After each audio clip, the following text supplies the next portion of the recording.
अस्सलाम वालेकुम। तो आज हम कर रहे हैं मैथ 9 की एक्सरसाइज 5.2 का क्वेश्चन नंबर 6 का सेकंड पार्ट जो कि है फैक्टराइज।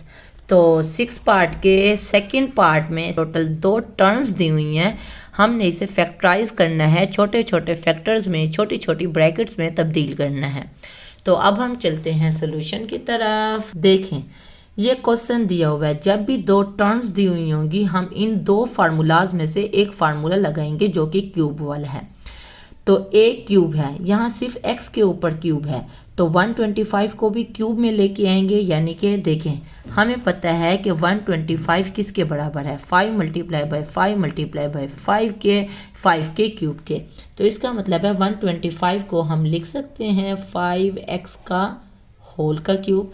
हमें पता है कि ब्रैकेट के पावर का मतलब होता है, ये जो पावर है वो x की भी पावर है यानी कि x क्यूब, और ये पावर 5 की भी पावर है यानी कि 125।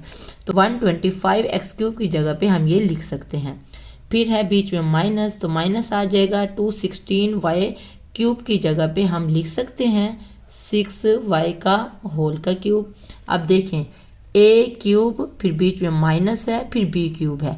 ये 2 फार्मूलाज हैं, क्योंकि बीच में माइनस है तो हम माइनस वाला फार्मूला लगाएंगे, प्लस वाले फार्मूले को नहीं लगाएंगे। तो a cube minus b cube किसके बराबर है, इन 2 फैक्टर के बराबर है। तो फार्मूला लगाएंगे, जब भी फार्मूला लगाएं 3 उल्टे डॉट लगाएं। इसका मतलब होता है क्योंकि, बिकॉज वी नो डैट। तो ये वाला फार्मूला हम लिखते हैं। तो देखिए, यही वाला फार्मूला लिख लिया है। तो क्या है, a cube minus b cube हमारी शक्ल मौजूद है, यानी कि a हमारे पास 5x है और b हमारे पास 6y है। तो ये वाली शक्ल हमारे पास मौजूद है, इसको हम इस शक्ल में कन्वर्ट कर देंगे। तो a माइनस b, a हमारे पास क्या है 5x है, फिर बीच में माइनस है तो माइनस आ जाएगा, b हमारे पास 6y है। उसके बाद एक और ब्रैकेट है, a का स्क्वायर है, a हमारे पास क्या है 5x का होल का स्क्वायर हो जाएगा, क्योंकि a की पूरी वैल्यू 5x है, तो a के ऊपर स्क्वायर है तो इस पूरी वैल्यू के ऊपर स्क्वायर आ जाएगा। बीच में प्लस है तो प्लस आ जाएगा, a मल्टीप्लाई होगा यानी कि 5x मल्टीप्लाई होगा b से यानी कि 6y से, 6y हो जाएगा।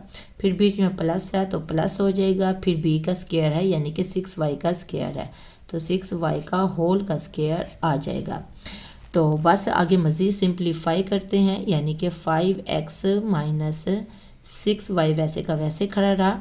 5x के स्क्वायर का मतलब है 5 की पावर भी 2 है, x की पावर भी 2 है। 5 की पावर 2 है यानी कि 25, और x की पावर 2 है तो x स्क्वायर आ जाएगा। ब्रैकेट का मतलब मल्टीप्लाई होता है, 5 6 से मल्टीप्लाई होगा तो क्या हो जाएगा 30, और ये x है और ये y है तो x y दोनों लिखे हुए आएंगे। फिर बीच में प्लस है तो प्लस आ जाएगा 6 का स्क्वायर यानी कि 36, और y का स्क्वायर y स्क्वायर आ जाएगा, और ये हमारा आंसर है क्वेश्चन नंबर 6 के सेकंड पार्ट का। देखिए, हमने फैक्टराइज करना था, यानी फैक्टराइज का मतलब होता है 2 3 जितने फैक्टर बने उस पर तब्दील करना है। तो देखिए, हमने 2 फैक्टर में 2 ब्रैकेट्स में तब्दील कर दिया है। ये आपकी एक्स फैक्टराइज फॉर्म है। जो पिंक पेन से लिखा हुआ है ये आपको लिखने की ज़रूरत नहीं है, ये आपको समझाने के लिए दिया हुआ था।